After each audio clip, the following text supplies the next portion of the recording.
Good evening, everyone. Welcome you all to our online class of science by St. Angel's Public School.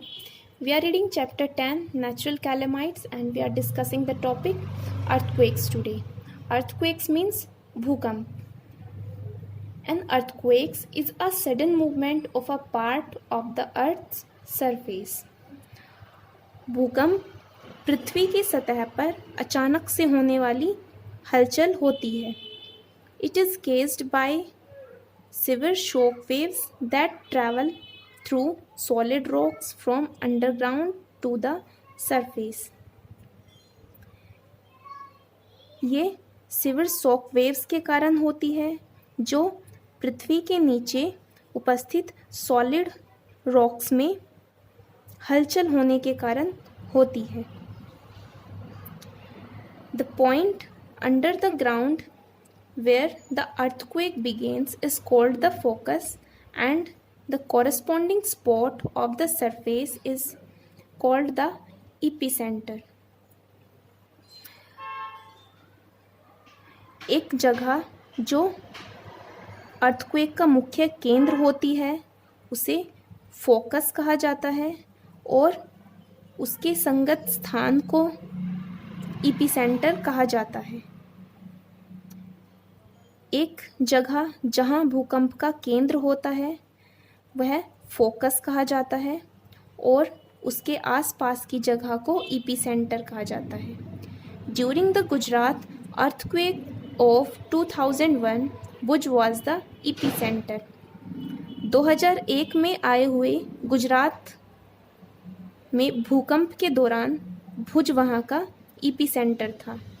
Sometimes the first big earthquake is followed by subsequent tremors or milder earthquakes, which are known as aftershocks. कई बार एक बड़े भूकंप के बाद हल्के हल्के झटके लगातार लगते रहते हैं. इन्हें आफ्टरशॉक्स कहा जाता है.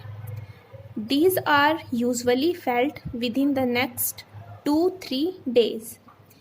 ये अगले 2-3 दिन तक महसूस किए जाते हैं. They occur when the displaced rocks move back to their original place or release themselves. ऐसा इसीलिए होता है क्योंकि भूकंप आने के दौरान जो चट्टानें अपनी जगह से हिल जाती हैं वो अपने वास्तविक स्थान पर वापस आ जाती हैं, जिसके कारण हमें 2-3 दिन तक हल्के हल्के झटके लगते रहते हैं. In the Kashmir earthquake of 2005, aftershocks were felt for many days. Kashmir में आए 2005 में 5 के भूकंप में कई दिन तक झटके लगातार महसूस किए गए थे. Earthquake can also happen under the sea. भूकंप समुद्र के अंदर भी आ सकते हैं. Measurement of an earthquake. Earthquake की माप. The intensity, direction and duration of an earthquake is measured by an instrument called seismograph.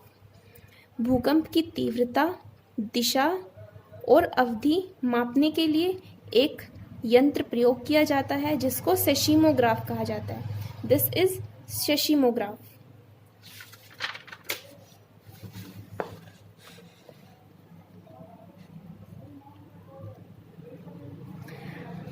Richter scale is used for measuring earthquake. भूकंप को मापने के लिए रिएक्टर पैमाने का इस्तेमाल किया जाता है.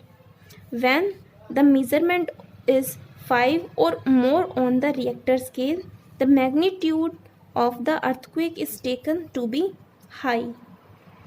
जब रिएक्टर स्केल पर इसकी माप 5 या 5 से ज़्यादा आती है तो भूकंप का आकार बहुत बड़ा होता है और बहुत तेज़ी से आने वाला भूकंप समझा जाता है.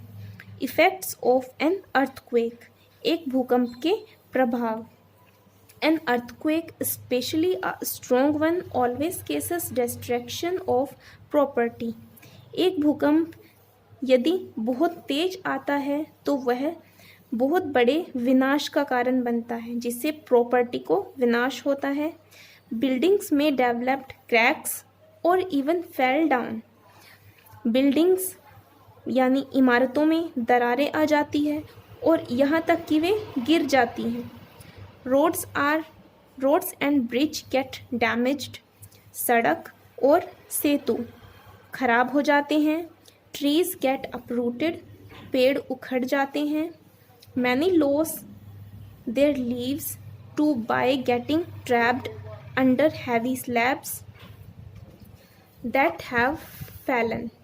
और बहुत सारे जीवन तबाह हो जाते हैं जब वे सब इस मलबे के अंदर दब जाते हैं जो इस भूकंप के द्वारा गिरा दिया जाता है. An earthquake, especially an undersea one, can cause other disasters like tidal waves. एक earthquake यदि समुद्र के अंदर आ जाता है तो वह दूसरे प्रकार के तबाही का कारण बनता है, जैसे कि टाइडल वेव्स, जैसे कि सुनामी तरंगे. It can case landslide and fire. इससे लैंडस्लाइड भी हो सकती है और आग भी लग सकती है. So students, I hope you understood about earthquakes. Next time we will discuss about tidal waves. Till then you revise it. Thank you.